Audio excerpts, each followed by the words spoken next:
जन्मजन्मीचा शिन गेला मज वाटे त्यासी आलिंगन द्यावे कदान सोडावे चरण त्याचे त्रिविध तापाची झाली बोळबन देखील चरण वैष्णवाचे मज वाटे त्यासी आलिंगन द्यावे कदान सोडावे चरण त्याचे एका जनार्दनी घडो त्यांचा संग न भावा वियोग जन्मोजन्मी मज वाटे त्यासी आलिंगन द्यावे कदान सोडावे चरण त्याचे विठ्ठला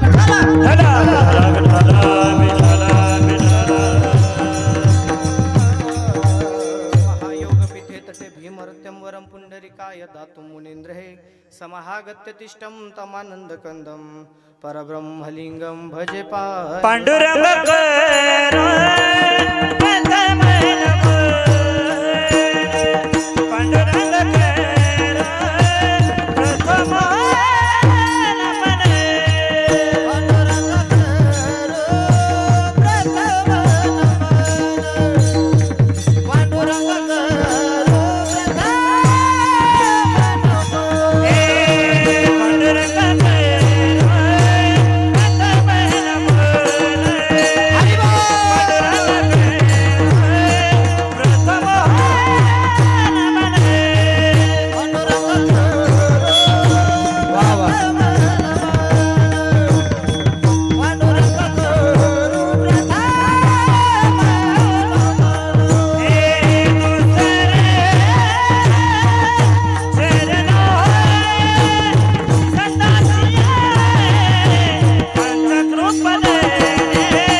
पांडुरंगा करू प्रथम नमन दुसरे चरण संताचिया त्यांच्या कृपादानी कथेचा विस्तारू बाबाजी सद्गुरु दास तुका अलंकापुरी रम्य सिंहासनस्थं पदं भोजते जस्फुरदिक् प्रदेशं विदीन्द्राधिदेवे सदा स्तूयमानं समाधिस्थमूर्तिं भजे ज्ञानदेवम् ओम नमो ज्ञानेश्वरा करुणाकरा दयाळा तुमचा अनुग्रह लाधलो पावन झालो चराचरी जयांची केली स्मरण होय सकळ विद्यांचे अधिकरण तेची वंदू श्री चरण श्री गुरुचे ते नमस्कारो आता आता हृदय हे आपुले चौफाळून या भले वरी बैसव पाऊले श्री गुरूंची प्रस्तुत प्राप्त प्रसंगी प्राप्त स्थळी कीर्तन रूपी सेवेकरिता निवडलेला अभंग यष्ट यावत भूतालावर जन्माला आलेल्या जडजीवांचा उद्धार करण्याकरिता अहो नव्हे नव्हे तुमचा आमचा संसार सुखाचा व्हावा आणि आपण संसार सुखाचा करता करता परमार्थाची वाटचाल करावी याकरिता आपला देह झिजवणारे नवे नवे विश्व शांतीचा निरोप जगाला देणाऱ्या पैठण निवासी शांती ब्रह्मनाथ रायांचा बघा भरत खेराकड मंडळी फार नाही बरं चारच चरणाचा अभंग आजच्या सेवेकरिता निवडलाय विठ्ठला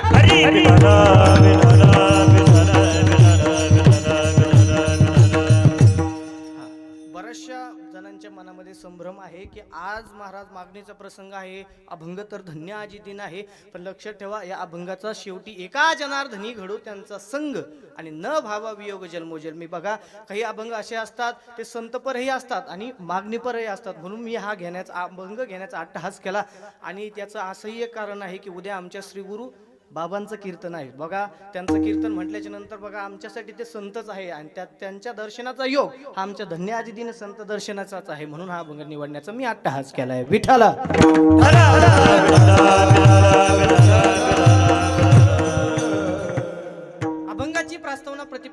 अगोदर अल्पसा परिहार देणं इष्ट अनिवार्य तथा ते गरजेचं सुद्धा आहे बघा. किम निमित्ताने तुम्ही आपण आज येथे पवित्र मंदिराच्या प्रांगणामध्ये विराजित आहात. रसिकता, भावुकता, चतुरता, श्रोत्याच्या भक्तिशास्त्राच्या चत्वार अंतकरणाने तुम्हा सर्व मायबाप श्रोते सज्जनांना परंपरा ज्ञात आहेच, पण तरी वक्त्याचं प्रधान कर्तव्य या नात्याने थोरा मोठ्यांच्या पदस्पर्शाने पुनीत पावित बसलेला असलेल्या आपल्या भराडखेडा नगरीमध्ये भगवंताच्या असीम कृपेने, साधू संतांच्या कृपा आशीर्वादाने, समस्त ग्रामवासियांच्या मानवी सामंजस्याने तुम्ही आपण सर्वजण मानवी जीवन जगत आहोत. आणि ते मानवी जीवन जगत असताना आपल्या गावातील, परिसरातील, पंचकृषीतील सण, उत्सव, रूढी आणि परंपरा आणि त्याच परंपरेचं पायिकत्व म्हणजे गेल्या 40 वर्षापासून आपल्या गावामध्ये मोठ्या थाटामाटात सुरू असलेला आपला अखंड हरिनाम सप्ताह. विठ्ठला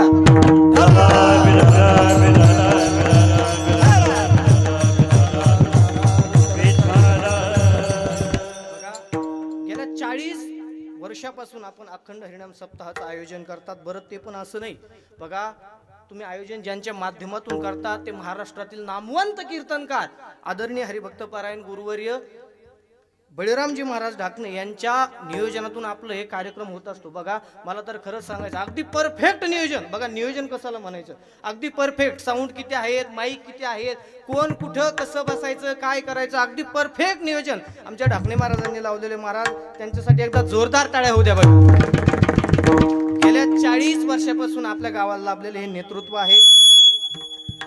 बघा, आदरणीय श्री हरिभक्तपरायण बाळकृष्णजी महाराज यांच्या कृपा आशीर्वादाने, दीनानाथजी महाराज यांच्या पुण्यतिथी निमित्त आसाराम महाराज आडगावकर व मस्के गुरुजी यांच्या प्रेरणेने आपल्या गावामध्ये मोठ्या थाटामाटात उत्साहामध्ये आपला सप्ताह साजरा होत असतो. यावर्षी श्रीमद भागवत कथा ज्यांच्या मुखारविंदातून आपण श्रवण केलेली आहे ते आमचे जीवलग मित्र महेंद्रजी महाराज शास्त्री, त्यांच्या मुखारविंदातून आपण गेल्या 8 दिवसापासून श्रीमद भागवत कथेचं श्रवण करत आहात. बघा, योगायोगाने त्यांचा आमचा संपर्क झाला, जर कामानिमित्त ते गेले नाही तर तेही थांबणार होते.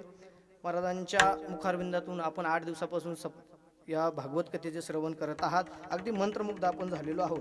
आजच्या या मला उपांत्य दिवसाची म्हणजे बघा काल्याच्या आदल्या दिवसाची कीर्तन सेवा ज्यांच्या माध्यमातून आली ते आमचे संभाजीनगरचे म्हणजे आपल्या गावचे भूमिपुत्र आणि संभाजीनगरचे प्रसिद्ध उद्योगपती प्रोझोन मॉलला ज्यांचं कंस्ट्रक्शन आहे असे आमचे समाधान दादा दराडे, त्यानंतर त्यांचे दोनही सहकारी.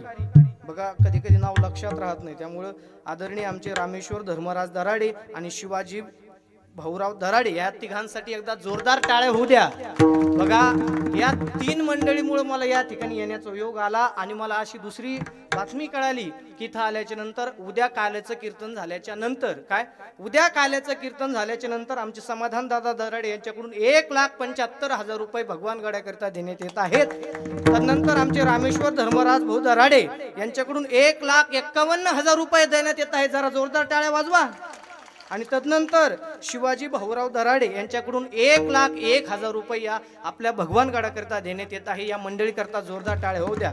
आणि एक सांगू का, या मंडळीकरता तर तुम्ही टाळ्या वाजल्या, पण अजून एक महत्वाची गोष्ट सांगू का, आपल्या गावातून फक्त एवढेच पैसे नाही जाणार, तर आपल्या गावाकडून संत भगवान बाबांच्या चरणी तब्बल 87 लाख रुपये आपण या ठिकाणी वर्गणी जमा करून भगवान बाबांच्या चरणी अर्पण करणार आहोत. एकदा भराडखेडातील प्रत्येक ग्रामवासियांकरता जोरदार टाळ्या होऊ द्या.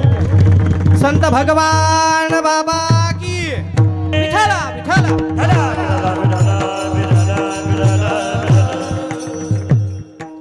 सप्ताहाचं उत्कृष्ट नियोजन आमचे बळीरामजी महाराज यांच्या माध्यमातून संपन्न होत आहे. या कीर्तनासाठी करता महाराष्ट्रातील दिग्गज गायन सम्राट, भजन सम्राट या कीर्तनाकरता उपस्थित आहेत. त्यामध्ये अगत्याने ज्यांचं नाव घ्यावं आमचे तुळशीरामजी महाराज या ठिकाणी उपस्थित आहे. महाराजांच्याही चरणी नतमस्तक होतो. त्यानंतर आमचे भगवानजी महाराज गाडेकर ते या कीर्तन सेवेकरता उपस्थित आहेत, त्यांच्याही चरणी नतमस्तक होतो. व ज्यांच्या आवाजाने व महाराष्ट्र डोलतो असं संभाजीनगरचं वैभव म्हणजे आमचे आदरणीय दाजी अनिलजी महाराज साबळे तेही माझ्यासोबत आलेले, त्यांच्यासाठी एकदा जोरदार टाळ्या होऊ द्या. त्यानंतर माझे सहकारी मित्र आमचे प्रवीणजी महाराज खरात ते या कीर्तन सेवेकरिता उपस्थित आहेत. आणि तदनंतर उभा महाराष्ट्र ज्यांच्या नुसतं थापीवर डोलतो ना, काय उभा महाराष्ट्र ज्यांच्या नुसतं थापीवरती डोलतो ना, नुसतं थाप टाकल्याच्या नंतर ऐकतच राहावं असा ज्यांचा उत्तम पक्वाज असणारे आमचे जालन्याचं वैभव, काय जालन्याचं वैभव आणि भोकरदन नगरीचं बघा एक सामर्थ्य आहे. चांदई ठोंबरीचे आमचे जिवलग मित्र बघा ठुमरे महाराज या ठिकाणी, उमेशजी महाराज ठुमरे या ठिकाणी पखवाज सेवेकरिता उपस्थित आहेत, त्यांनाही मनापासून एकदा धन्यवाद देतो. त्यानंतर दुसरं पखवाजावरचं वैभव मृदंग मार्तंड आमचे हरिभक्त परायण माऊली महाराज. अरे मला तर सांगितलं आज येणार नाही ते, म्हणून मला वाटलं दुसरे आलेत काय. आदरणीय आमचे माऊली महाराज या ठिकाणी उपस्थित आहेत, त्यांनाही खरंच खूप धन्यवाद. अगदी उत्कृष्ट पद्धतीने या ठिकाणी ते साथ करण्याचं काम करत आहेत. बघा साऊंड सिस्टम आहे आपली गणेश साऊंड सिस्टम भराडखेडा, उत्तम साऊंड सिस्टम आहे. बघा नियोजनच उत्तम म्हणजे साऊंड सिस्टमचं काय विषयच नाही. महाराज गणेश भाऊ तुम्हाला एकदा मनापासून धन्यवाद देतो. विनेकरी बाबा आहेत, समस्त आपले भजनी मंडळी आहे, त्यानंतर आमचे चोपदार महाराज आहेत, आमच्या सोबत आलेले आमचे जीवलग मित्र माऊली महाराज नरके ते पण या ठिकाणी उपस्थित आहे. तुम्हा सर्व मायबाप श्रोते सज्जनांच्या चरणी एकदा नतमस्तक होऊन कीर्तन सेवेला सुरुवात करू. विठाला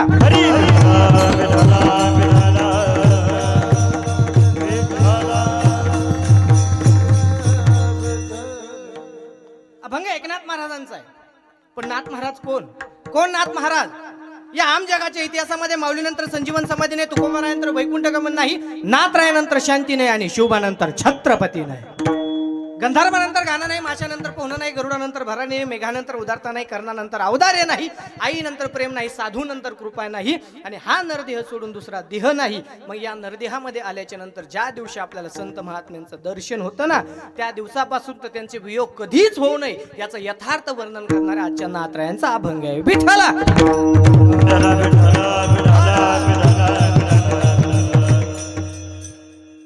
कर्णाचं दान, अर्जुनाची एकाग्रता, श्रवणाची मातृभक्ती या सर्व गुणांचं एकत्रीकरण आम्हाला ज्या महापुरुषाच्या चरित्रामध्ये दिसतं, असं चरित्र म्हणजे शिवछत्रपतींचं चरित्र आहे. आज या समाजाला शिवछत्रपतींच्या चरित्राची, विचाराची, आचरणाची व युक्तीची गरज आहे. म्हणून राजांना आम्ही अशी विनंती करू की राजे आपण यावं आणि या धर्म मंडपामध्ये विराजमान व्हावं. महाराज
क्षत्रिय कुलावतंस सिंहासनाधीश्वर महाराजाधिराज श्रीमंत योगी श्री श्री श्री छत्रपती शिवाजी महाराज की, धर्मवीर संभाजी महाराज की, राजमाता राष्ट्रमाता जिजाऊ मासाहेब की, संत भगवान बाबा की.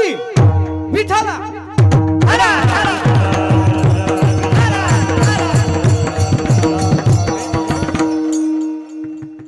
बघा आता झाली आपली कीर्तनाला सुरुवात. अभंग एकनाथ महाराजांचा आहे. वारकरी संप्रदायाचा विचार करत असताना वारकरी संप्रदायामध्ये अनेक संत आहेत. बघा संत परंपरा ही खूप मोठी आहे. वारकरी संप्रदायामध्ये बळीराम महाराज अनेक संत आहेत. पण नाथरायांच्या बाबतीत विचार करायचा झाला तर नाथ महाराजांचं एक आगळं आणि वेगळं स्थान आहे. बघा त्याला कारणही तसंच आहे.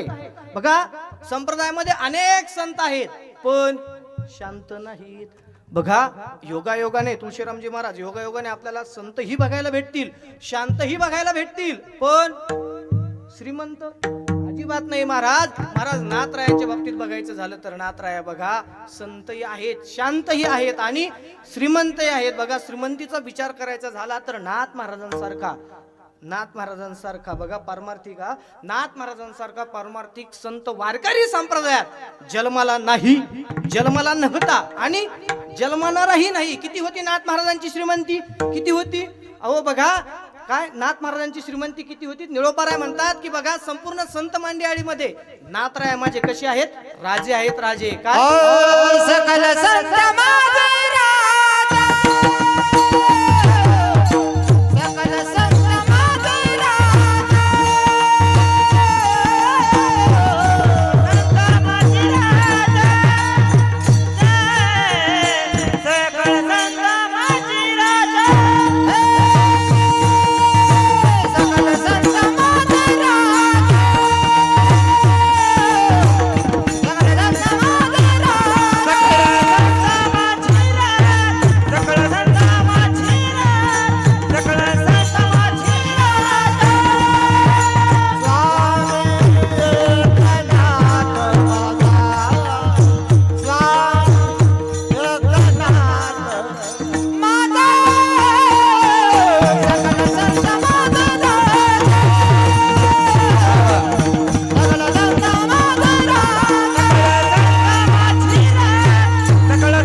माझे स्वामी एकनाथ माझा. बघा संपूर्ण मांडियाळीमध्ये नाथराय कशी होते, सगळे संतांचे राजे होते. राजे बघा नाथ महाराजांच्या संसारिक दृष्ट्या श्रीमंतीचा जर विचार करायचा झाला ना, ओ महिला मंडळ ऐका, नाथ महाराजांच्या घरी काय, नाथ महाराजांच्या घरी साधा भिकारी जरी आला ना, सोन्याच्या ताटात जेवायचं. कशाच्या पाठीमाग सोनं माहिती नाही का, 1,30,000 ग्रॅ बघा तोळा.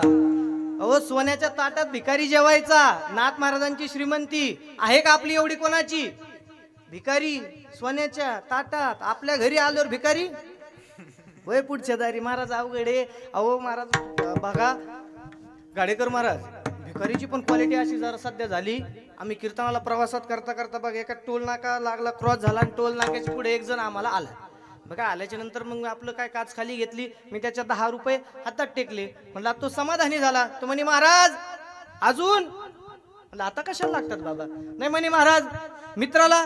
बरं ठीक आहे म्हटलं बाबा, मित्र बनव्यामध्ये गारव्यासारखं हरकत नाही महाराज. मी त्याला 10 काढून पुन्हा दिले. पुन्हा दिल्याच्या नंतर तो मला म्हणे महाराज आता कशाला पाहिजे? तो म्हणे महाराज मैत्रीण.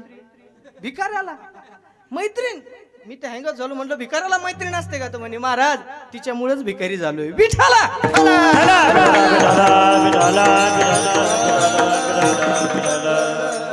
अशा 1000 जरी भिकारी नाथ महाराजांच्या घरी आले ना, सोन्याच्या ताटात जेवायची एवढी नाथ महाराजांची श्रीमंती होती. अहो एवढंच काय, एक उदाहरण सांगतो 5 मिनिटाचं, म्हणजे तुमच्या लक्षात येईल नाथ महाराजांची श्रीमंती किती होती. एकदा नाथ महाराजांच्या घरी, नाथ महाराजांच्या वाड्यावरती एकदा चोरी झाली. आपल्या इकडे होते का चोरी? होते का आपल्या इकडे पुरुष मंडळी? बघा चालता बोलता कीर्तन आहे आपलं. कीर्तन चालता बोलता आहे. काहीतरी कीर्तनातून तुम्ही घेऊन जायचं, कीर्तनात बोलायचं, असं शांत नाही. चोरी होते का आपल्या इकडे? बघा चोरी होते आपल्या इकडे. कसे एक दोन चोर आले तर त्याला चोर म्हणू, पण त्याच ठिकाणी जर 24 चोर आले तर आपण त्याला काय म्हणू? काय म्हणू? दरोडा. बघा असा दरोडा नाथ महाराजांच्या घरी पडला. तब्बल 24 चोर नाथ महाराजांच्या वाड्यावरती आले. ज्या ठिकाणी नाथ महाराजांची खनिज संपत्ती ठेवलेली होती ना, त्या ठिकाणी आले. त्याला काय म्हणायचे बघा? ज्या ठिकाणी जुन्या काळात खनिज संपत्ती ठेवली जायची त्याला काय म्हणायचे? भांडारगृह म्हणायचे. बघा ज्या ठिकाणी तुमचे खनिज संपत्ती, पैसे, हिरा अडका काय ठेवलेला असेल त्याला भांडारगृह म्हणायचे. त्या चोरांनी भांडारगृहाचं कुलूप तोडलं, आतमध्ये आले आणि आतमध्ये आल्याच्या नंतर बघा 24च्या 24 चोर स्तब्ध उभा राहिले. काय? स्तब्ध उभा राहिले. कुणी कोणाशी बोलत नव्हतं, कुणी कोणाकडं बघतही नव्हतं. ते फक्त बघत होते काय? नाथ महाराजांची श्रीमंती. अहो पुरुष मंडळी त्यामध्ये हिरे, माणिक, मोती, जव्हार. नाही तुम्हाला नाही समजणार, आमच्या महिला मंडळ सांगा ना. अहो महिला मंडळ बघा त्यामध्ये किती बघा सर, हार, नेकलेस, कुडकत, ठुशी. ऐकून कशी होती खुशी? बघा बघा बघा कशा हसत्यात. गंगू अक्का, सकू अक्का पदर घेऊन हसत्यात, पदर तोंडाला लावून हसत्यात. महाराज मला सांगा महिला मंडळ त्या ठिकाणी तुम्ही असते तर किती घेतलं असतं? थोडं थोडं थोडं थोडं. बघा आपण शेतकरी माणसं आहे. एखाद्याच्या बांधावर जर आपल्याला चांगलं गवत दिसलं तर सुपडा साफ करणारे आपण माणसं आहे. सोनं महिला मंडळ नसतं घेतलं, पुरुष मंडळी नसतं. काय परमार्थ गाव आहे. 40 वर्ष तुम्ही एवढा परमार्थ जपला. बाबा बाबा मला विशेष वाटतं. तुमच्यासाठी एक प्रश्न विचारूच का आता जरा.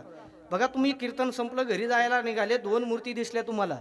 एक प्रभू रामचंद्राची दिसली आणि एक रावणाची मूर्ती दिसली. पुरुष मंडळी कोणती घेताल तुम्ही? बोलत नाहीत का तुमच्या इकडं? कोणती घेताल? कोणती? रामाची मूर्ती घ्याल. महिला मंडळ आवाज. आरक्षणाचा फायदा. हा किती? कोणती घेताल? नाही घ्यायची? कोणतीच नाही घ्यायची का आपल्याला? कोणती घेताल सांगा की? रामाची मूर्ती घ्याल. बघा एवढं. हा देवाचं नाद आहे. बघा आमच्या तुळशीराम महाराजांनी सांगितलं देवाचं नाद आहे, रामाशिवाय कोणतीच मूर्ती घेणार नाही. पण महत्वाचा मुद्दा आता पुढचा आहे. रामाची मूर्ती ही दगडाची आहे आणि रावणाची मूर्ती ही सोन्याची आहे. आता बोला पुरुष मंडळी. बघा आता खोट खोट बोलायचं नाही. आता सांगा कोणती घेताल? कोणती घेताल? रामाचीच. हळू त्यांच्या मनात रावण येऊन बसलाय, पण सांगाव कसं कीर्तनात. महिला मंडळ तुम्ही बघा कॉपी करायची नाही. कोणती घेताल? रामाचीच. बघा काय खरंच महिला मंडळांना रामालाच प्राधान्य दिलं. त्यांच्यासाठी माझा आणखी पुढचा लय महत्वाचा प्रश्न आहे. बघा तुम्ही सोन्याला किंमत दिली का? अजिबात नाही. मला सांगा तुम्ही तुमच्या गळ्यात असणारं सोनं पवित्र की माझ्या गळ्यातील तुळशीची माळ पवित्र? पवित्र काय? पटलं का नाही? मग आता एक गोष्ट लक्षात ठेवा. आता कीर्तन संपलं की माझ्या दर्शनाला तुम्ही यायचं, तुमच्या गळ्यातलं सगळं सोनं माझ्याकडे द्यायचं आणि ओरिजिनल तुळशीची माळ घेऊन जायची. आणि तुम्ही राम घेतान कधीच रावण घरात नेऊन ठेवला असता. बघा सोन्याचा मोह तुमच्या आमच्या सारख्याला सुटत नाही. तर जातीवंत चोर नाथ महाराजांच्या घरी आले त्यांना काय सुटणार आहे? बारा एक चोरानं तब्बल 1 क्विंटलचं गाठोडं बांधलं. उमेश महाराज आता 1 क्विंटलचं गाठोडं एकाला उचलणं शक्य आहे का? अजिबात नाही महाराज. मग काय करायचं? सगळ्याच्या आकली बंद पडल्या, सगळ्याच्या युक्त्या बंद पडल्या. आता करायचं काय? पण त्यात एक जण जरा शिकलेला होता, त्यातला एक जण जरा हुशार होता, तो जरा लीडर होता त्यांचा. तो काय म्हटला? Everybody guys please silence, look at me, I am a well educated, I found a just new idea. एवढी फाड इंग्लिश झाडल्याच्या नंतर सगळे म्हटले काय आयडिया सापडली बाबा याला? म्हणे काय आयडिया सापडली तुला? काही नाही म्हणे, मी गावात भजनाला गेलतो. मग त्या ठिकाणी गेल्याच्या नंतर मी ऐकलं की एकमेका सहाय्य करू आणि अवघे धरू सुपंत. म्हणे मग याचा अर्थ काय होतो? तो म्हणे याचा अर्थ असं होतो की एकमेकाला आपण मदत करायची, एकमेकाला आपण सहाय्य करायचं. म्हणजे काय करायचं? दुसऱ्यानी पहिल्याला उचलून द्यायचं, तिसऱ्यानी दुसऱ्याला उचलून द्यायचं, चौथ्यानी तिसऱ्याला उचलून द्यायचं. असं करता करता करता भराड खेडाकर मंडळी 23 जण वाट्या लागले आणि 1 जण शिल्लक राहिला. परवा 1 जण शिल्लक राहिला. कशामुळं? हा बघा त्याला उचलू लागायला कोणी नव्हतं. परवा दिवशी महाराज असंच कीर्तनात म्हणलो मी, त्याला उचलू 1 जण शिल्लक राहिला. एक बारक पोरग आता हे जरा खाली बसले, ते बारक पोरग समोरच बसलेलं होतं. ते टपकन उठलं, मला म्हणे महाराज, हा असंच उठलं बघा, मला म्हणे महाराज कीर्तनाचे तुम्ही एवढे पैसे घेता आणि 1 जण शिल्लक राहिला, कॉमन सेन्स आहे, साधं तुम्हाला सांगता येईल ना? म्हणजे का राहिला राजा? तो म्हणे महाराज सगळ्यांनी 1 क्विंटलच गाठोडं नेलं, त्याला 2 क्विंटल न्यायचं असेल. म्हणलं राजा 2 नाही त्याने 3 क्विंटल घेऊ दे, पण उचलून द्यायला कोणी पाहिजे ना. उचलून द्यायला कोणी नव्हतं. बघा ते 24 जण आले, 23 जण वाटू लागले, 1 जण शिल्लक राहिला, त्याला उचलून द्यायला कोणी राहिलं नाही. त्यांचा स्वार्थ भागला. काय त्यांचा स्वार्थ भागला. भागल्याच्या नंतर याच्याकडे बघायला कोणी लक्ष द्यायला तयार आहे का? अजिबात नाही महाराज. दैनंदिन जीवनामध्ये आपण ही गोष्ट लक्षात ठेवा. असे स्वार्थी व्यक्ती कधीच आपल्या जीवनामध्ये जवळ करायचे नाही. लक्षात ठेवा, स्वार्थी व्यक्ती ज्याचा त्याचा स्वार्थ आपल्यापासून भागला ना, जो तो आपल्याला लगेच सोडून जातो. बघा तुम्हाला पांगळ्याचा दृष्टांत माहिती आहे का? एखादा पांगळा व्यक्ती असू द्या, कुबड्या त्याच्या हातात असू द्या, आणि त्याला बघा भगवंताच्या कृपेने पाय येऊ द्या, तो सगळ्यात पहिलं काय फेकतो माहिती आहे का?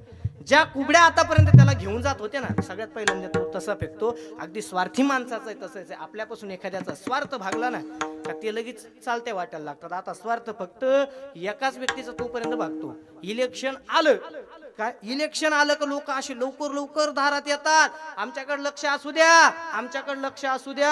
आणि इलेक्शनचं तर भयानकच आहे महाराज. असे मागायला येतात, विचारूच नका, अवघड आहे. आणि लोक पण असे झालेत ना. मतदान, भारतीय संविधानाने आपल्याला जे दान करायचंय ते आपण विकतो. काय विकण्याची किंमत आहे काय? लोक 500 रुपयांमध्ये देतो. तू 500, अरे कोंबडी 700ला आहे. माणसाला किंमत नाही का? जनावराला किंमत आहे, माणसाला काय 500 किंमत. बघा 500 वर आपलं मतदान देता अजिबात नाही. बघा आपल्या गावाची निवडणूक पारदर्शक पद्धतीने पार पडली पाहिजे. अजिबात कोणी रुपये घ्यायचा नाही. बघा तुम्ही निवडून दिलेला कॅन्डिडेट, काय तुम्ही निवडून दिलेला नेता हा प्रत्येक सुखदुःखात तुमच्या घरी आला पाहिजे. काय तुम्ही निवडून दिलेला नेता, त्याला सांगायचं आमच्या गल्लीत लाईट नाही, फ्यूज नाही, बल्ब नाही, प्रत्येक कारण त्यांनी तुमचं ऐकलं पाहिजे.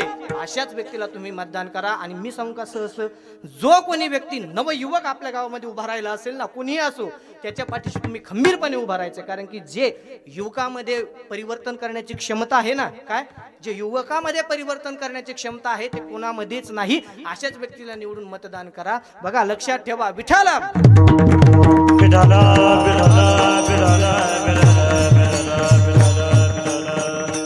तुमचं मतदान घेऊन स्वार्थी बनणारे बरेच असतात. असा स्वार्थ त्या 23 जणांचा भागला, 1 जणाचा राहिला. त्याला उचलून द्यायला कोणी तयार नव्हतं. त्याने इकडे तिकडे बघावं, इकडे तिकडे बघावं आणि 23 जणांना आवाज द्यावा, अरे तुमचं भागलंय, तुम्ही चाललात, मला कोण उचलून देणार, माझं काय?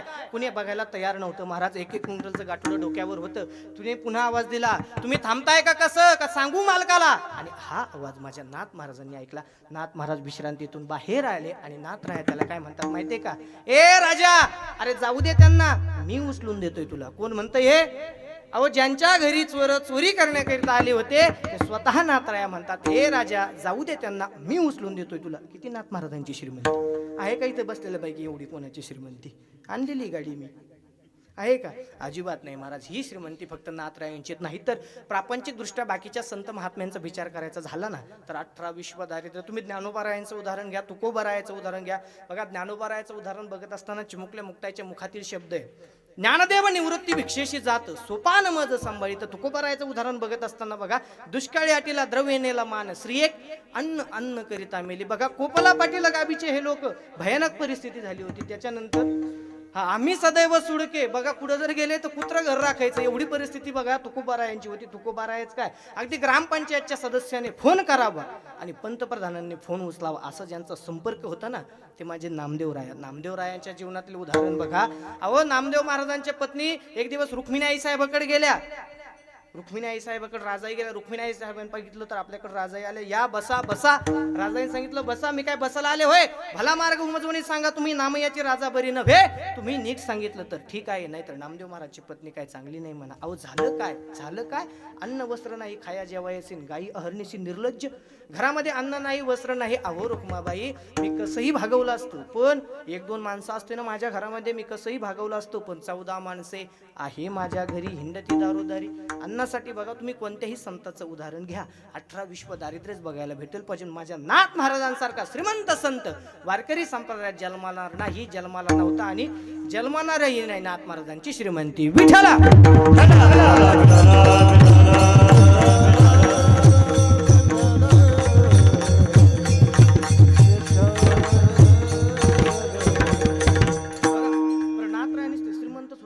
प्रकार नाही. बघा नाथ महाराजांसारखी शांती ही कुणाकडे नव्हती. बघा नाथ महाराजांची शांती किती होती तुम्हाला सांगू का? खऱ्या अर्थानं बघा एक यवन नाथ महाराजांच्या अंगावरती येऊन तुकला बघा. नाथरायांची शांती भंग करण्याकरता पैठणला कट कारस्थान आणि षडयंत्र रचलं जायचे. जो कोणी नाथ महाराजांची शांती भंग करेल ना त्याला सांगेल तो इनाम द्यायला जाईल. त्याला त्यांनी फक्त सांगावं त्याला ते बक्षीस दिल्या जाईल. बघा एका यवनानं हिडा उचलला, मी नाथ महाराजांची शांती भंग करतो. त्यांनी काय करावं, सकाळी यावं, नाथराया गोदावरीवरती स्नान करतात, त्यांनी नाथरायांच्या अंगावरती थुकावं. किती वेळेस? 1 वेळेस, 2 वेळेस, 3 वेळेस. महिला मंडळ किती वेळेस? तब्बल 108 वेळा तो नाथ महाराजांच्या अंगावरती थुंकला. पण माझ्या नाथरायाने एकदाही बघितलं नाही की तो कोण आहे आपल्या अंगावरती थुंकलाय. अरे पान खाऊन खाऊन त्या यवनाचं तोंड सडलं, आतडे सडले, तोंडाची लाही लाही व्हायला लागली आणि तो नाथरायाकडे आला. त्याला पश्चाताप झाला. आपण किती मोठ्या संताला त्रास दिला, ज्यांनी एवढ्या वेळेस त्रास देऊनही आपल्याकडे बघितलं सुद्धा नाही ना, अशा महात्म्याला आपण त्रास दिला.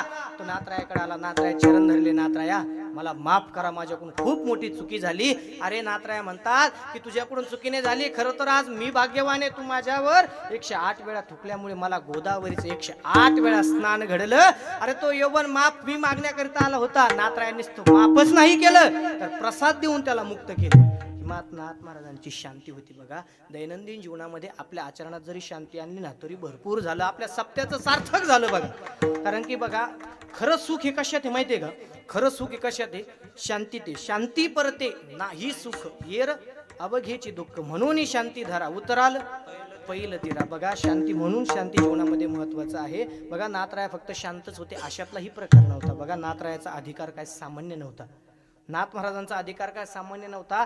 बघा नाथरायांच्या समकालीन अंबाजोगाईला दासोपंत राहत होते, त्यांचाही अधिकार काय सामान्य नव्हता. त्यांच्यासोबत सोंगटे खेळायला स्वतः भगवान परमात्मा यायचे.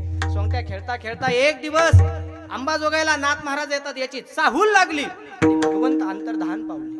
दासोपंतांनी इकडे तिकडे पाहिलं, आपल्याकडे कोणतरी येतंय. दासोपंतांनी पाहिलं की नाथ आपल्याकडे येतात. ज्या अर्थी नाथराय आपल्या घरी आले आणि भगवंत अंतर्धान पावले ना त्या अर्थी नाथराय दर्शन देण्याच्या लायकीचे दिसत नाही. बघा कशी लायकी काढली त्यांनी. नाथराय आले, रामराम झाला, श्यामश्याम झाला, चहा पाणी झालं, पारमार्थिक विषयावरती चर्चा झाली, खंडन झालं, मंडन झालं. दुसऱ्या दिवशी नाथराय पैठणला जाण्याकरिता निघाले. नाथरायांनी असे हात जोडले, दासोपंत येतो बरं. दासोपंत जरा आवेशातच होते. हो या, कधी येणं झालं तर या पैठणला. दासोपंत म्हणले ठीक आहे हरकत नाही. असाच आपल्याकडे कसा कोरोनाचा 4-5 वर्षाचा कालखंड निघून गेला, असा 4-5 वर्षाचा कालखंड निघून गेला आणि दासोपंत फिरता फिरता सहज पैठणला आले. आणि पैठणला आल्याच्या नंतर बघा काय, पैठणला आल्याच्या नंतर त्यांना आठवलं की नाथराय या ठिकाणी राहतात. 4-5 जण उभा होते. विचारलं त्यांना, अहो कुठे आहे नाथ महाराजांचं घर? म्हणजे घर नका विचारू, वाडा विचारा. वाडा वाडा कुठे आहे नाथ महाराजांचा वाडा? डाव्या हाताला जा, उजव्या हाताला जा, पुन्हा डाव्या हाताला जा. सरळ असं भलं मोठं महाद्वार दिसतील आणि महाद्वारावरती भालदार आणि चोपदार दिसतील ना, तो माझ्या नाथरायांचा वाडा आहे. बघा दासोपंत डाव्या हाताला, उजव्या हाताला, पुन्हा डाव्या हाताला गेले आणि बघता बघता भलं मोठं महाद्वार पाहिलं आणि महाद्वाराकडे बघता बघता सहज चोपदाराकडे लक्ष दिलं तर काय दत्त चोपदारी करीत असे. बघा भगवंत चोपदारकी करीत होते. दासोपंत म्हटले देवा अहो तुम्ही इथं? भगवंत म्हटले हळू बोला. अहो पण तुम्ही इथं? हळू बोला दासोपंत. का? मालकाचं प्रवचन चालू. अहो जगाचे मालक तुम्ही? हळू बोला दासोपंत. अहो जगाचे मालक तुम्ही आणि तुमचा मालक कोण? ते आतमध्ये प्रवचन करतात ना, ते माझे मालक आहे. दासोपंतांनी आतमध्ये डुकून पाहिलं तर ते नाथराया होते जे आल्याच्या नंतर भगवंत अंतर्ध्यान पावले. दासोपंत म्हटले हे तुमचे मालक आहेत? हो, हे तर अंबाजोगाईला आले होते. मग हे आल्याच्या नंतर तुम्ही अंतर्धान पावले. मला तरी वाटलं हा कोणी दर्शन देण्याच्या लायकीचं दिसत नाही. दासोपंत असं कमी लेखायचं नसतं कधी कुणाला. अहो नाथराया आंघोळीला गेले तर मी त्यांचं धोतर धुवून आणतो. अहो नाथराया पूजाला बसले तर मी त्यांना चंदन उघडून देतो. अहो नाथराया कीर्तन करायला लागले तर मी टाळ घेऊन उभा राहतो. नाथराया प्रवचन करायला लागले तर बघा मी चोपदारकी करत असतो बाहेर आणि फावल्या वेळेमध्ये नाथरायांच्या घरी कावडीने पाणी भरतो. भगवंत नाथरायांच्या घरी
एकच बघा बघा आमच्या महाराजांनी कसं एकच याच्यात आवाज जाम पूर्ण बघा लक्षात ठेवा कावडीने पाणी ज्या घरी चक्र पाणी वाहे अहो भगवंताने नाथरायाच्या घरी कावडीने पाणी भरलं किती दिवस 1 दिवस 2 दिवस 7 दिवस सप्त्यापुरतं 4 महिने चातुर्मास अजिबात नाही तब्बल 36 वर्ष भगवंत राबला नाथ महाराजांच्या घरी तरी भगवंताला नाथरायाला सुख वाटलं नाही हो नाथरायाच्या घरी भगवंत राबले काय अधिकार असेल नाथ महाराजांचा पण तरी मागायची वेळ आली ना त्यावेळेस नाथराय म्हणतात की देवा मला काही नको काय देवा मला काही नको मला फक्त एकच संतांची संगती घडावी काय मला संगताची संगती घडावी आणि त्यांच्यापासून कधीच वियोग होऊ नये हेच अभंगाच्या शेवटच्या चरणी एका जनार्दनी घडो त्याचा सत्कार एका जनार्दनी घडो त्याचा सत्कार एका जनार्दनी घडो त्याचा सत्कार एका जनार्दनी घडो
सबसेकातील आणि गाडेकर महाराजची झलक हा मला वाटलं तुम्ही पुढचं म्हणता हा, बघा एका जनार्दनी घडो त्यांचा संग आणि न भावा वियोग जन्मोजन्मी माझ्या नाथरायाला मागायचं ज्यावेळेस वेळ येते ना तर नाथराय म्हणतात की देवा मला संतांची संगती घडावी बघा संतांच्या संगतीमध्ये सुख आहे जे संत सांगतात ना ते कोणीच सांगत नाही बघा संत आलेले त्याच्यासाठी असतात कशा करता आलेले असतात संत जगाच्या कल्याणा संतांच्या देह कष्टविती परोपकारे बघा संत याच्याकरताच आलेले आहे आणि संतांच्या संगतीमध्ये एवढं सुख आहे बघा ते मी तुम्हाला पुढे सांगेल एवढं सुख आहे आणि महत्वाची गोष्ट म्हणजे सांगू का संतांच्या हृदयामध्ये काय संतांच्या चित्तामध्ये भगवंत बसलेला असतो म्हणून नाथराय म्हणतात की बाबा मला संतांची संगती घडावी बघा देव बसे चित्ती त्यांची घडावी संगती देवा मला द्यायचंच असेल ना तर मला संतांची संगती दे कारण की संतच आम्हाला भगवंतापर्यंत घेऊन जातात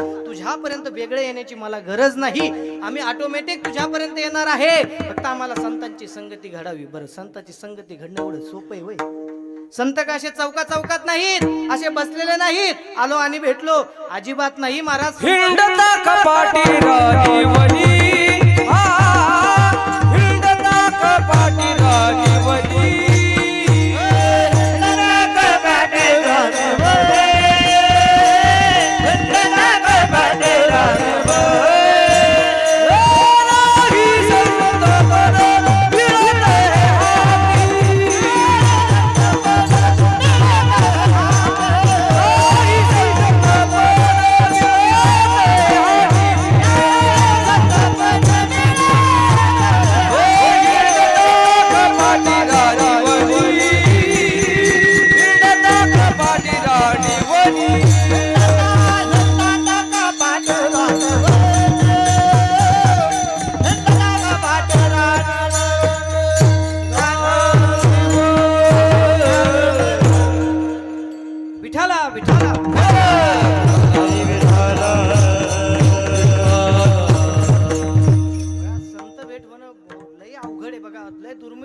अवघड आहे संत भेटी. कारण का संत आपल्याला चांगल्या मार्गावरती आणतात, संत आपल्याला भगवंत दाखवतात. बघा संतच आपल्याला उपदेश करून सांगतात की तुम्ही काय करा, विठ्ठलाचं भजन करा. सांगतो तुम्हासी भजा रे विठ्ठला. आणि प्रत्येक माणसानं एक गोष्ट सांगू का, ऐका, प्रत्येक माणसानं भगवंताचं भजन हे केलंच पाहिजे. काय, भगवंताचं भजन केलंच पाहिजे. मी सांगू का, लई वेळ लागत नाही, काळ लागत नाही. फक्त तुम्हाला काय म्हणायचं माहितीये का, 5 मिनिटं वेळ काढून काय राम कृष्ण हरी, काय म्हणायचं, राम कृष्ण हरी एवढंच म्हणायचं, तरी तुमचं जीवन सार्थक झालं. बघा माऊली ज्ञानोबा हरिपाठामध्ये सांगतात काय, तुम्ही एकदा जरी भगवंताचं नाव घेतलं ना तर तुमच्या अनंत पापाची निवृत्ती होते. बघा तुम्हाला अशी गवताची गंज माहितीये का, आपल्या इकडे कडब्याची घातली जाते बघा, एवढी मोठी असणारी गंज फक्त काड्याच्या पेटीच्या एका माचीसनं जळती. काय, एका माचीसनं जळती एवढी मोठी गंज. अगदी त्याच पद्धतीने तैसे नाम केले जपता है हरी,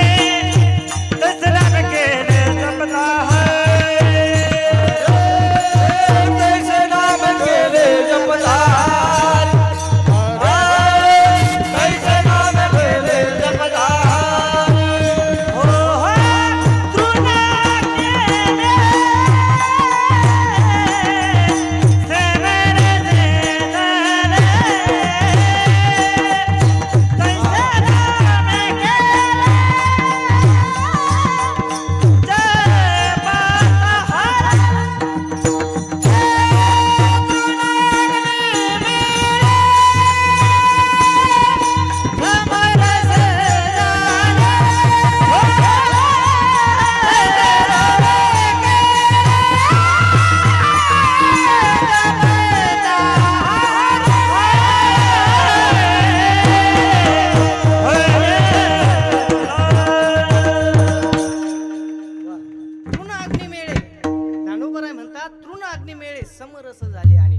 नामे केले जपता हरी. बघा अगदी ज्याप्रमाणे एका माचीच्या काडीच्या पेटीने सगळी गंज जळते ना, अगदी त्याच पद्धतीने भगवंताचं आपण एकदा जरी नाव घेतलं ना, आपल्या अनंत जन्माच्या पापाची निवृत्ती फक्त नामस्मरणाने होते. एवढी नामस्मरणाची ताकद आहे. बघा आपण हिंदू धर्म संस्कृतीमध्ये जन्माला आलेलो आहोत.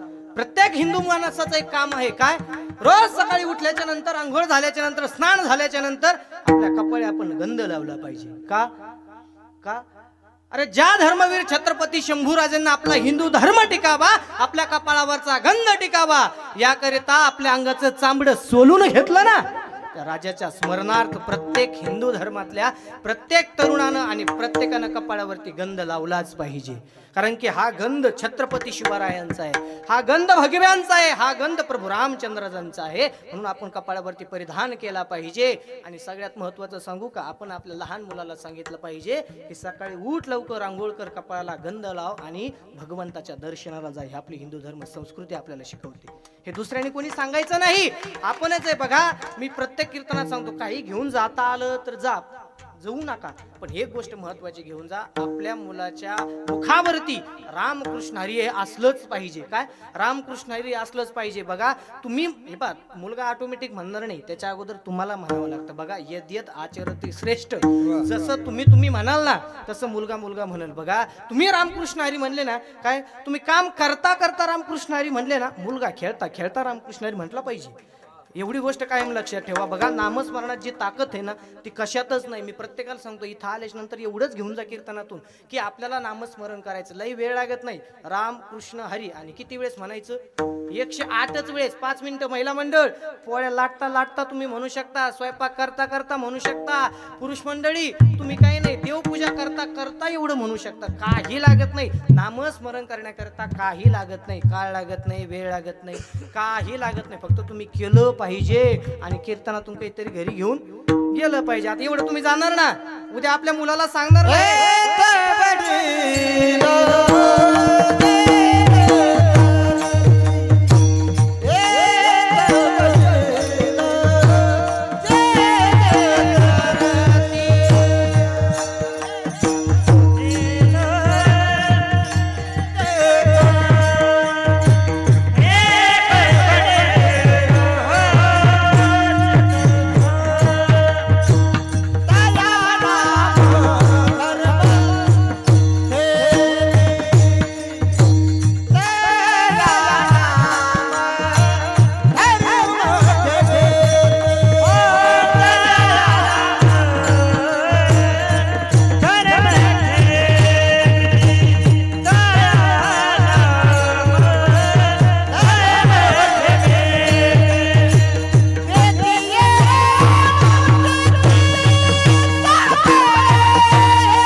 वडील जे जे करती तया नाम धर्म ठेवी ती. बघा आपल्या वाड वडिलांनी आपल्याला शिकवलं. कीर्तनाची परंपरा ही अशीच आली का? आधी पूर्वजापासून आली. 40 वर्षाची आपली परंपरा आहे. म्हणून संपूर्ण गाव कीर्तनामध्ये या ठिकाणी येऊन बसतं का नाही? आणि काय घरी घेऊन जातं? नवीन चपलाची जोड? अजिबात नाही महाराज. कीर्तनातून काहीतरी घरी घेऊन गेले पाहिजे. बघा एक दृष्टांत खूप आनंदाने मी सांगत असतो. काय बघा लक्षात ठेवा, खूप महत्वाचं आहे बरं. एक गाव होतं, गावात शेठजी होते. काय एक गाव होतं, गावात शेठजी होते. गडगंज पैसा होता, संपत्ती होती, अडका होता, सगळं होतं. पण नास्तिक माणूस होता. कधी कीर्तनाला जाणार नाही, कधी भजनाला जाणार नाही, कधी गावात पंगत नाही, कधी सप्त्याला वर्गणी नाही, अजिबात नाही. पण योगायोगाने अशा माणसाला बायकोला चांगली भेटली महाराज.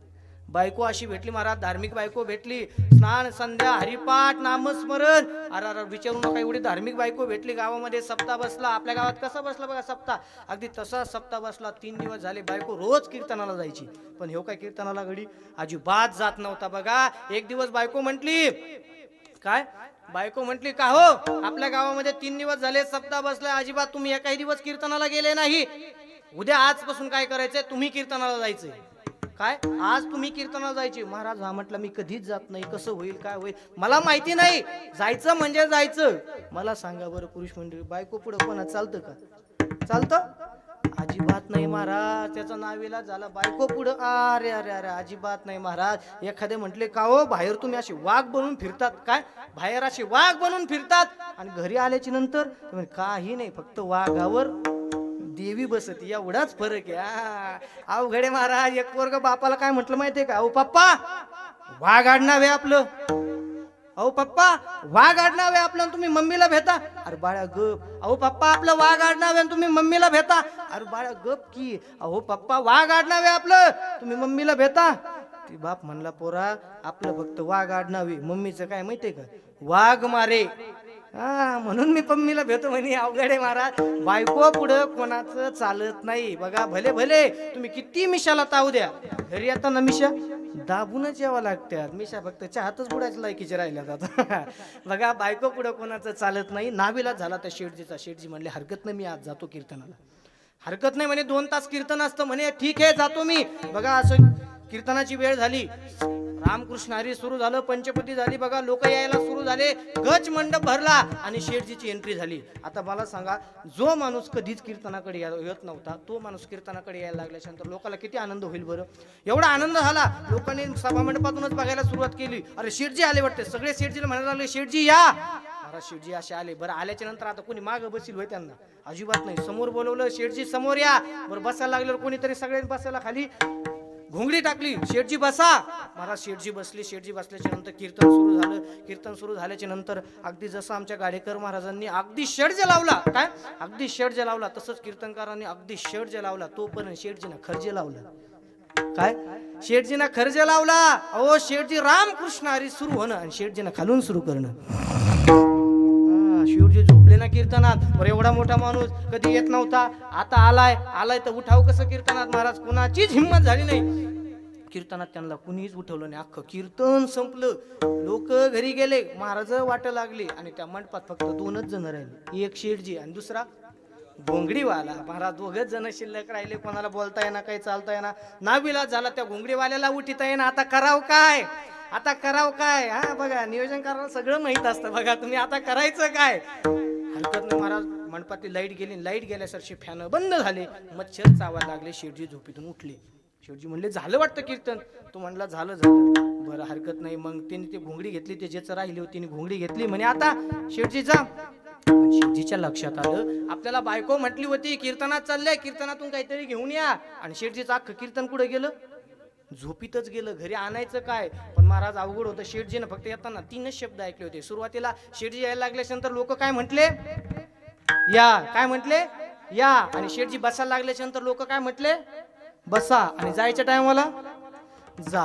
कसं शेठजी आल्याच्या नंतर लोक काय म्हटले, काय बोला, काय या, नंतर शेवटी जा. हा महाराज असं ठरलं. बरं शेठजी म्हणले आता घरापर्यंत जायचं तर आपल्याला काही काम नाही, आता काय करायचंय, काही नाही म्हणे, हे पण ध्यानात राहावं. म्हणून शेठजीनं जपच सुरू केला. या बसा, जा, या बसा, जा. शेठजीनं जप सुरू केला. घराजवळ आले. घराजवळ आल्यानंतर बाहेर अशी बाज टाकली होती. निवांत बाजावर शेठजीनं ताणून दिली. कीर्तनात झोप फुल झाली होती. शेठजीला काय झोप लागत नव्हती. बघा झोप लागत नव्हती म्हणून शेठजीनं आपलं सुरूच केलं. सकाळपर्यंत विसरलं म्हणजे जपच सुरू केला. पण ते पण कसं केलं माहिती, मनोभावाने केला बरं का, अगदी असं नाही. चांगला जप सुरू केला. या बसा जा. शेठजीनं जप सुरू केला. पण योगायोगन झालं काय बघा, रात्रीचे 2 वाजले होते. 2 वाजता बघा दुसऱ्या गावामध्ये, आता आपला भराटखेडा आणि शेजारी आपल्याला काय लागलं होतं बघा, निकळगाव. हा, निकळ गावामध्ये बघा असं आपलं ते गाव शेठजीचं, हे शेठजीचं गाव आणि त्याचं निकळ. पण त्या निकळ गावामधून चोर चोरी करून आले होते. काय चोरी करून आले होते आणि जाता जाता शेठजीचं घर लागत होतं. काय शेठजीचं घर लागत होतं. चोर म्हटले चला, जाता जाता केला म्हटले इशारा. हा, चला म्हणले शेठजीच्या घरी. गडगंज संपत्ती आहे. मला जशी जशी चोर जवळ जवळ यायला लागले, काय जसे जसे चोर जवळ यायला लागले तसं त्यांना चोराला जसं घर दिसायला लागलं. जरा जवळ आले, त्यांनी बघितलं बाहेर शेठजी झोपलेले. चोर जवळ आले की शेठजीनं सुरू केलं या. चोराला वाटलं शेठजीनं आपल्याला बघितले, पटकन लवकर खाली बसा. जसे चोर खाली बसायला लागले तसं शेठजी म्हटले बसा. चोर म्हटले आता काय खरं नाही, कारण शेठजीने आपल्याला बघितलंय, पटकन चला. मला जसे चोर पळायला लागले तसं शेठजी पुन्हा काय म्हटले या. चोराला वाटलं आता पळून उपयोग नाही, आपण एकतर बदनापूरचेच आहे, आपण जवळच चोरी केली. जर उद्या शेठजींना बदनापूरमध्ये जाऊन सांगितलं आपली काय इज्जत राहील का? सगळ्यात जास्त माणूस कशाला भेट असेल तर इज्जतीला भेट असेल. मला ते चोर पुन्हा जवळ आले. शेठजी जवळ आले. शेठजीला म्हटले अहो शेठजी. शेठजी उठले, म्हणले काय? काही नाही म्हणे, चुकलं आमचं. अरे पण तुम्ही इथं कशाला आले? शेठजीला ते चोर काय म्हटले माहितीये का, इथं आलो ते चुकलं म्हणे, आमचं गप भागलं होतं पण इथं आलो ते चुकलं म्हणे. शेठजी तुम्ही आम्हाला बघितलं, आम्ही चोरीच्या विचारानं या ठिकाणी आलो होतो, तुम्ही आम्हाला बघितलं शेठजी, आम्हाला माफ करा. आम्ही जीवनात कधीच चोरी करणार नाही आता इथून पुढे. फक्त आमचं नाव कोणाला सांगू नका. हवं तर काय, आम्ही त्या शेजारच्या गावामधून एक सोन्याचं गाठुडं आणलेलं, हे तुम्हाला राहू द्या, पण आमचं नाव काय कोणाला सांगू नका. बघा एवढं गाठुडं भेटल्याच्या नंतर शेठजी म्हणले नावच काय, तुम्ही कोण होते हे सुद्धा मी सांगत नाही, मी सुद्धा विसरून जातो. महाराज एवढा लाभ झाला ना शेठजीला. शेठजीला एवढा आनंद झाला. शेठजी म्हणले जा तुम्ही, मी कोणाला सांगत नाही. एवढा आनंद झाला, एवढा आनंद झाला. शेठजीला बायकोला सांगायचंय. पहाटपर्यंतची वेळ शेठजीला थांबवल्या गेली नाही. शेठजीनं मधीच दरवाजा वाजवला, बायकोला उठवलं. अरे उठ म्हणे, कीर्तनावरून आलोय मी.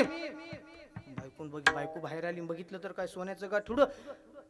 बायको म्हटली अहो धनी, कीर्तनालाच गेलते का डाका टाकायला गेलते तुम्ही? आणि कीर्तनालाच गेलतो. मग शेठजीनं घडलेला सगळा दृष्टांत सांगितला. काय सगळा दृष्टांत सांगितला की असं असं झालं, या पद्धतीने मी गेलो, असं असं बोललो, त्याच्यानंतर मला एवढा फायदा झाला. त्याच्यावर बायको खूप छान बोलली. बरं हे उत्तर सगळ्यात महत्वाचं आहे. काय बायको खूप छान म्हणली, म्हणे अहो धनी तुम्हाला कीर्तनाला जायचं होतं, एकच दिवस जायचं होतं, 2च तास जायचं होतं आणि त्यात तुम्हाला कीर्तन घरी आणायचं होतं, पण तुम्ही एकच दिवस गेले, 2 तास जायचं होतं, तुम्ही तिथं जाऊन झोपा काढल्या आणि काय घरी घेऊन यायचं म्हणून तुम्ही फक्त 3 शब्द घरी घेऊन आले, या बसा आणि जा. लक्षात ठेवा, जर 3 शब्द, काय हे 3 शब्द तुमच्या जीवनामध्ये एवढा लाभ करून देत असतील तर सगळं कीर्तन घरी आणलं तर तुम्हाला भगवंत नाही का भेटणार? हा हो, लक्षात ठेवा. शेठजींना मनोभावातून ते शब्द जपले होते, या बसा जा. अरे हे जीवनातले 3 शब्द तुम्हाला एवढे फायदा करून देत असतील तर जीवनातले 3 शब्द तुम्हाला भगवंत मिळून देतील. ते 3 शब्द कोणते माहितीये का? राम, कृष्ण आणि हरी. म्हणून या 3 शब्दाचा जप उद्यापासून भराड खेड्याकर मंडळी आपण प्रत्येकाने 108 वेळा करायचा. 108 वेळा इथून पुढे ही गोष्ट कायम लक्षात ठेवा. एवढंच तुम्ही कीर्तनातून घरी घेऊन जायचंय. विठ्ठला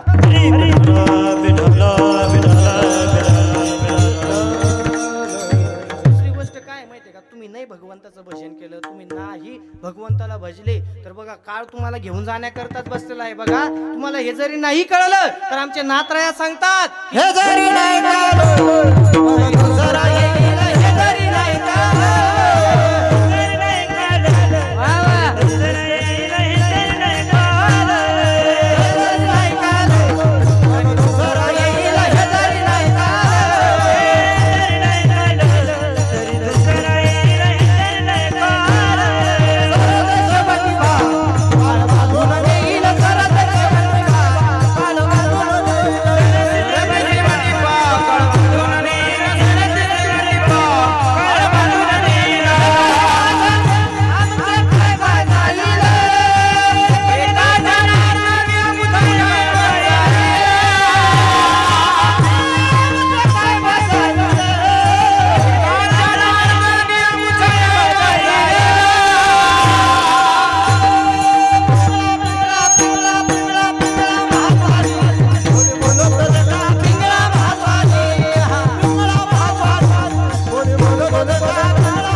देठापासून वरडावं लागतंय. रात्रात प्रॅक्टिस घाटावरती बसून करावं लागते एवढं वाजायसाठी. सोपं नाही महाराज हे. बघा संत आपल्या जीवनामध्ये आपल्याला परमार्थाची वाटचाल धरतात, भगवंतापर्यंत घेऊन जातात आणि संत आपल्याला विठ्ठलाचं भजन करायचं सांगतात. मग मला सांगा, एवढे लाभ करून देणारे संत आपल्याला जीवनामध्ये काय आपल्याला जीवनामध्ये भेटले ना, तो दिवस आपला कसा राहील बघा. नाथरायाच्या जीवनामध्ये रोज त्यांना भगवंत होते. नाथरायाचं तुम्ही जर गाथा बघितलं ना, असा एकही दिवस नाही की धन्य आजी दीन देव दर्शनाचा, अजिबात नाही. धन्य आजी दीन भगवंत दर्शनाचा, अजिबात नाही. धन्य आजी दीन ईश्वर दर्शनाचा, तर अजिबात नाही. असं लाभ करून देणारे संतच आहेत. म्हणून नाथराय म्हणतात की मला माझ्या जीवनामध्ये ज्या दिवशी असे संत भेटले ना, तो दिवस माझा कसा आहे, धन्य. हेच धन्य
क्षीण गेला. बघा ज्या दिवशी आपल्याला आपल्या जीवनामध्ये संत भेटले ना, काय तो दिवस धन्य आहे. बघा जीवनामध्ये थोड्या दिवसाला धन्यता असते.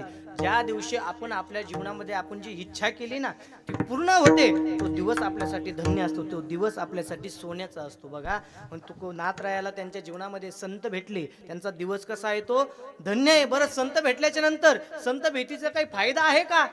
आहे ना. काय अनंत जन्मीचा शिन गेला. शिन्न कशाला म्हटले, कशाला म्हटले शिन्न? तर जन्माला येणं आणि मरण याला शिन्न म्हटले. आणि कशाने जातंय? संत दर्शनाने. बघा जन्म घ्यायचा म्हणजे काय सोपी गोष्ट नाही.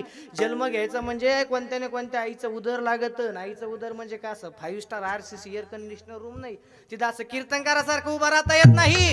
अहो गर्भामध्ये असताना असं उलट उभा राहावं लागतं, खाली मुंडकं वर पाय. आणि आपण गर्भात असताना एवढ्या यातना आहेत बाबा, काय सांगू गर्भीच्या यातना. मज भोगीत से नारायणा.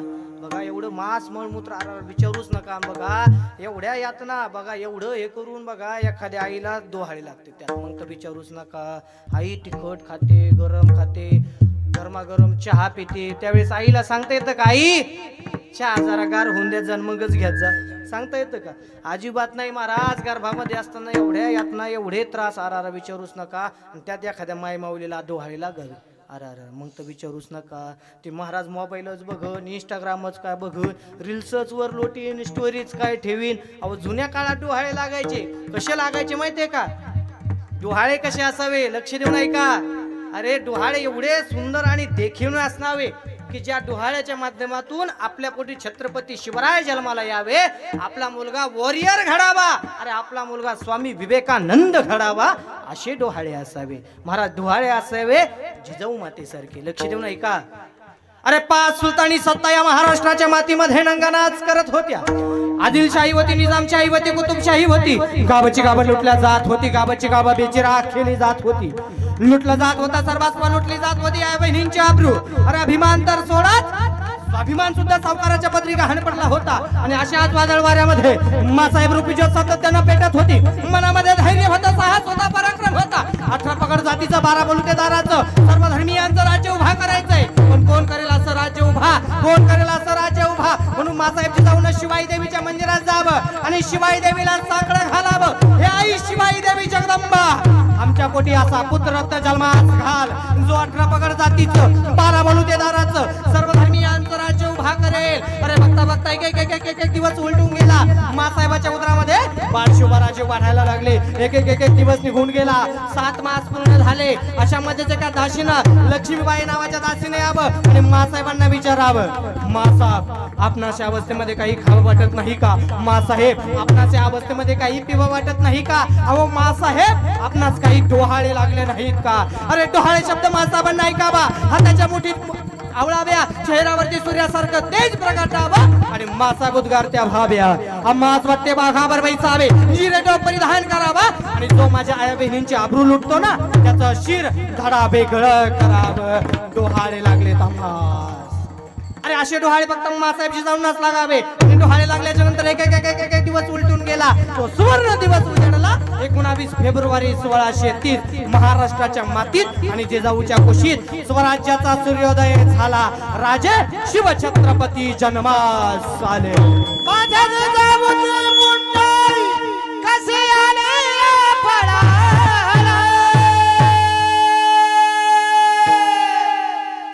माझ्या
दाशीनं यावं आणि मासाहेबांना विचारावं, मासाहेब बाळराजांचं नामकरण करायचंय. नामकरण काय करावं आणि मासाहेबांच्या मुखातून शब्द बाहेर पडावे. आई शिवाई देवीच्या आशीर्वादाने, आई शिवाई देवीच्या आशीर्वादाने हे पुत्ररत्नांना प्राप्त झाले. नामकरण करा शिवाजी.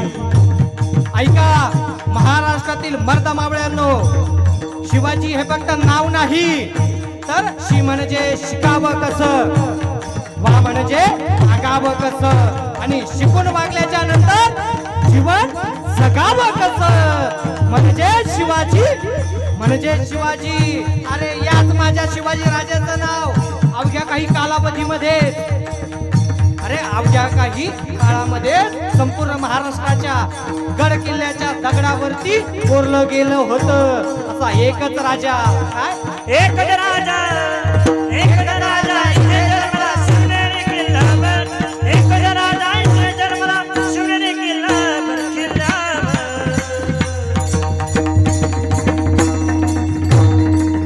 माझा देवाचं नाव बघाच दगड किल्ल्याच्या दगडावर.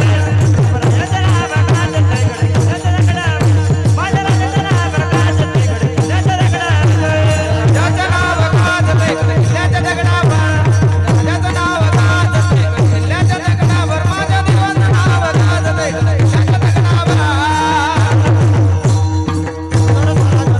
गेले दरबारी दरबारीच्या दारेवर. आपल्या निधड्यासाठी, आपल्या निधड्यासाठी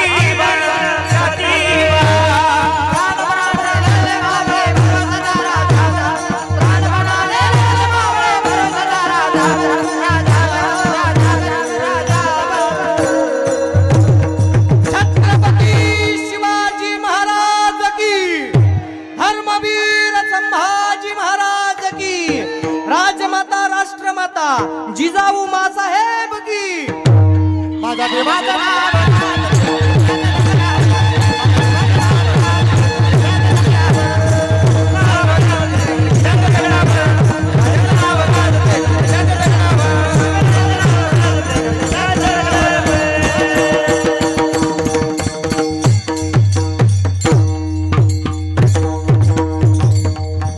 ऐका, कलेकलेप्रमाणे राजे वाढायला लागले होते.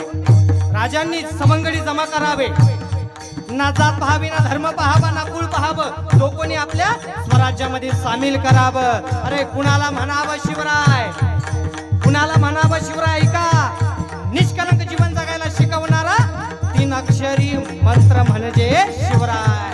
ऐका, या स्वराज्यावरती, या रयतेवरती वाईट नजर ठेवून आलेल्या अफजल खानाचा कोथळा प्रतापगडाच्या पायथ्याशी बाहेर काढणारा राजा म्हणजे शिवराय. अरे हजारो सैन्यांच्या मधोमध जाऊन शाहिस्ते खानाची बोटे छाटणारा राजा म्हणजे शिवराय. ऐका, अरे 32 मन सोनेरी सिंहासनावर विराजमान होणारा पहिला मराठा सम्राट म्हणजे छत्रपती शिवराय. काय पुण्याई असेल त्या जिजाऊ मातेंची, अरे काय पुण्याई असेल त्या जिजाऊ मातेंची, ज्यांनी आपल्याला हा शिवराय बहाल केले. अरे मा जिजाऊने ओ माझी रामणी दिया हमें, माझी रामणी दिया हमें. सुंदर शिवाजी राजा दिया हमें. सुंदर शिवाजी राजा, माझी रामणी दिया हमें. सुंदर शिवाजी राजा.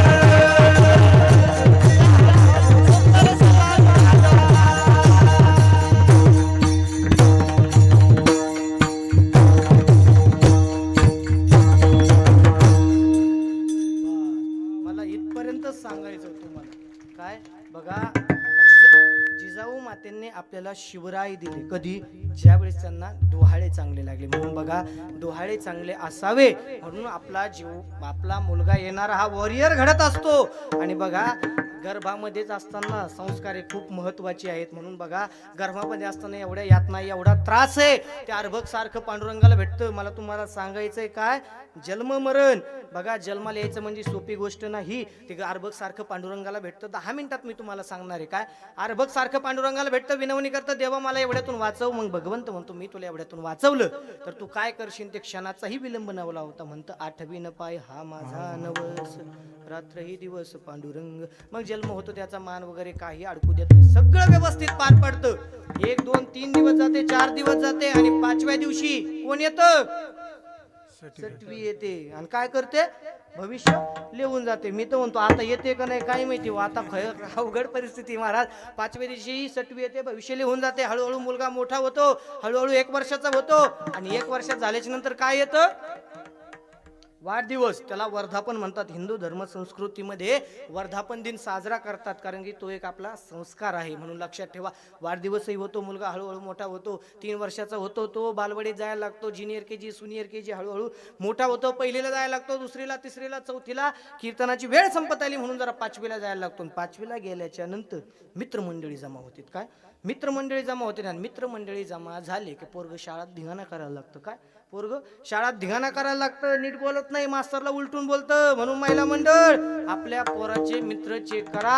आपल्या पोराचे असेच मित्र ठेवा जे त्यांना गणित सोडवायला मदत करीत असतील, जे त्यांना भागाकार करायला मदत करीत असतील. जो मित्र आपल्या पोराला भगवंताच्या दर्शनाला घेऊन जात असेल, जो मित्र आपल्या मुलाला चांगल्या वळणावर घेऊन जात असेल ना, असेच मित्र निवडा. आणि पोराव, मी तुम्हाला सांगू का, मित्र जीवनामध्ये लय नसावे. काय मित्र जीवनामध्ये लय नसावे, 2-4च असावे. काय 2-4च असावे, पण कसे असावे, कट्टर असावे. बघा, मित्रता असावी शंभू राजासारखी आणि कवी कलशासारखी. काय शंभू राजासारखी आणि कवी कलशासारखी. ज्यावेळेस वाईट प्रसंग आला त्यावेळेस कवी कलशाला शंभू राजा म्हटले, तुम्ही जा आता, माझं काही खरं नाही. त्यावेळेस कवी कलश म्हटले, राजे काही जरी झालं मी तुमचा साथ कधी सोडणार नाही. अरे मित्रता कशी असावी ऐका.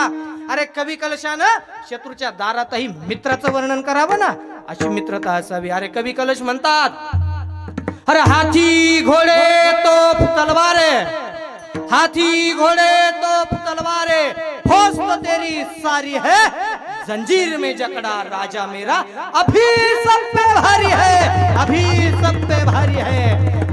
बघा, शत्रूच्या दारात आपल्या मित्राचं वर्णन करणारा कवी कलशासारखा मित्र आपल्या जीवनात असावा. असे मित्र जर तुम्ही कमवले ना, जीवन धन्य झालं समजा. बघा, 2-4 बघा, मित्र कसा असावा, आपल्या खांद्यावर हात ठेवण्यापासून ते शेवटचा खांदा देण्यापर्यंत मैत्री असावी. बघा, असा मित्र तुमच्या पोराचा असेल तरच त्याला चांगले म्हणा, नाही तर वाईट संगतीला पोराला जाऊ देऊ नका. हळूहळू मुलगा मोठा व्हायला लागतो. 5वीला गेल्याच्या नंतर 10वीची मॅट्रिकची परीक्षा पास होतो. मला शेवटपर्यंत न्यायचं, तुम्हाला सांगायचं, लक्ष द्या. हा, मॅट्रिकची परीक्षा पास झाल्याच्या नंतर पोरग बापाजवळ हट्ट धरतं, उमेश महाराज, काय मला बुलेट पाहिजे. कशाला, कॉलेजला जायला. बाप म्हणतो, अरे तेड्या, तुला भगवंताने एवढे 2 पाय दिले, कशा करता. ते लगेच म्हणतो, 1 पाय किक मारायला आणि 1 पाय गिअर टाकायला. अवघड आहे महाराज, भयंकर कंडिशन आहे. हा, अवघड आहे महाराज. बाप त्याला बुलेटही घेऊन देतो. पोरग कॉलेजला जातं. कॉलेजला गेल्याच्या नंतर हळूहळू कॉलेजही पास होतं, हळूहळू डिग्रीला पास होतं. डिग्री पास भेटल्याच्या नंतर त्याला नोकरी भेटते, आणि नोकरी भेटल्याच्या नंतर सगळ्यात महत्वाचा प्रश्न मिटवतो, तो म्हणजे काय, छोकरी. हा, हे बघा, हे तर मागणीत मागून सुद्धा भेटत नाही. हा, अवघड विषय आता महाराज. ज्याच्याकडे नोकरी त्याला जे छोकरी, नाही तर भयंकर कंडिशन झाली. आता ज्याचे झाले त्यांनी स्वतःला काय समजा, भाग्यवान समजा, आणि ज्याचे राहिले त्याच जवळपास गेले तर जमाय काही नाही महाराज. त्याचं एकच फक्त, त्यांनी काय करायचं माहितीये का, 2च देवाची पूजा करायची. किती, 2च देवाची पूजा करायची. तुम्ही म्हणताल हनुमंताची, अजिबात नाही. तुम्ही म्हणताल शंकर पार्वतीची, अजिबात नाही. विठ्ठल रुक्मिणीची, अजिबातही नाही. तुम्ही, मी सांगतो, त्या 2च देवाची पूजा करा. कोणत्या, एक म्हणजे मामा आणि एक म्हणजे मामी. या 2च देवाची पूजा केली तर महाराज पोरगी भेटणं, लगन होई, नाही तर लय अवघड आहे महाराज. ते तुमच्या पाठीमाग बसले. बाळा, नाव काय तू, अरे तूच उठ उठ, लाजू नको, लाजू नको, सांग सांग, मोकळं सांग की वागा जरा. लाजलाय वा, लाजलाय. सांगतो, नाव काय. तो तर तयारच दिसतोय मला. काय नाव तुझं, यश. कितवीला शाळेत, 2रीला जातो का. बर, यश मामा आहे का, मामा हाय. हाय, हसलंय बरं, रेंज मध्ये आलंय, बरं रेंज मध्ये आलंय, हसलंय. मामा आहे ना, मामाला मुलगी.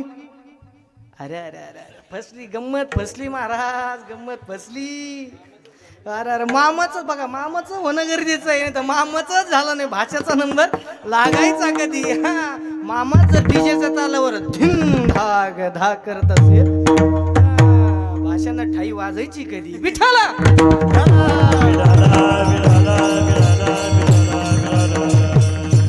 लग्नाचे जवळ संपलेलंच आहे. ज्याचं झालं त्याने भाग्यवान समजा, ज्याचं नाही झालं ना त्याने काय करा, आमच्याकडे या, टाळ पखवाज घ्या आणि ज्ञानोबा तू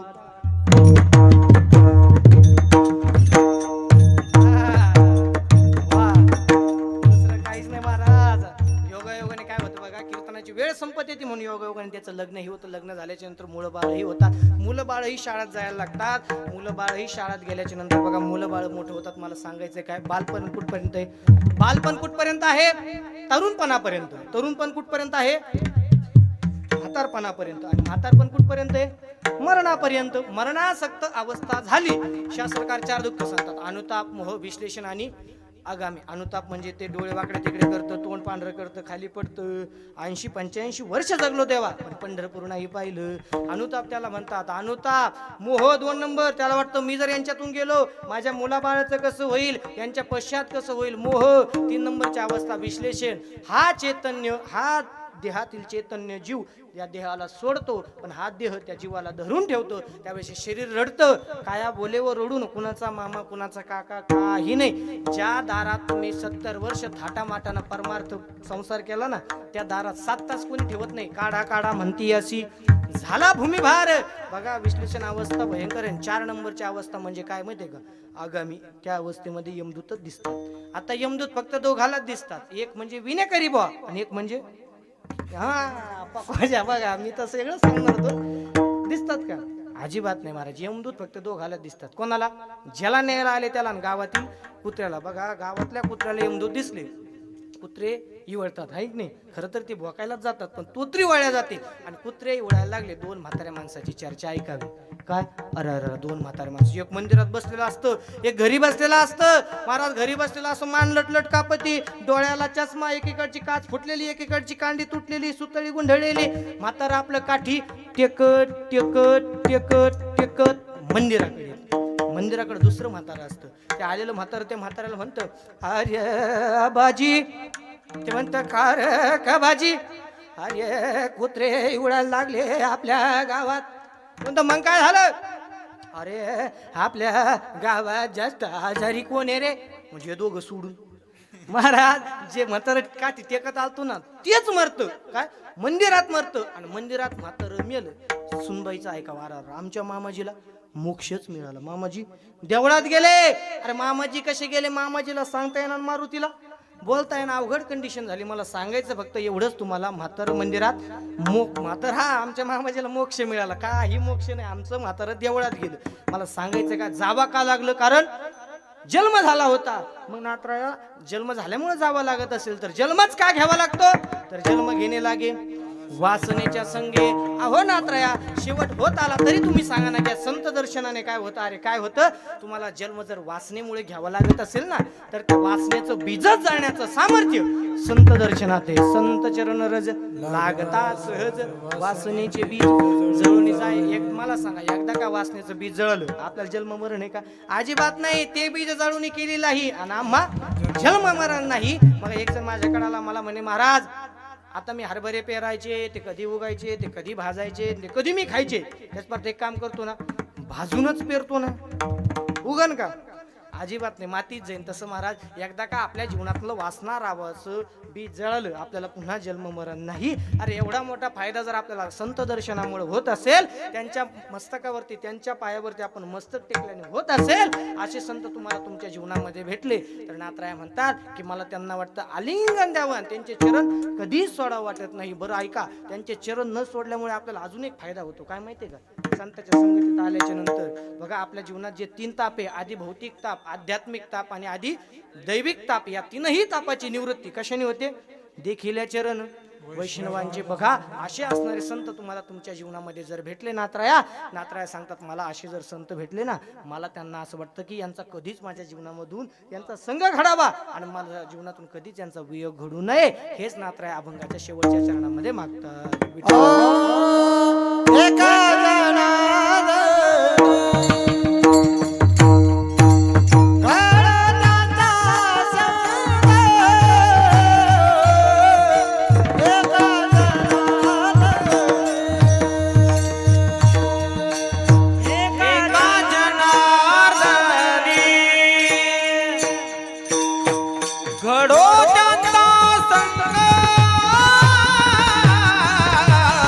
एका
माझ्या जीवनामध्ये वेळोवेळी भेटावे, त्यांची संगती मला लाभावी आणि त्यांच्यापासून कधीच वियोग घडू नये. कारण का, संतच मला भगवंतापाशी नेणारे आहे, संतच मला भगवंताची वाट करून देणारे आहे आणि संतच भगवंताचं नामस्मरण करायला भाग पाडणारे आहे. ते नामस्मरण कसं, एकदा मोठ्या प्रेमाने हात वरती घ्या. हा, कोणाचाही हात खाली राहता कामा नाही. घेतले का?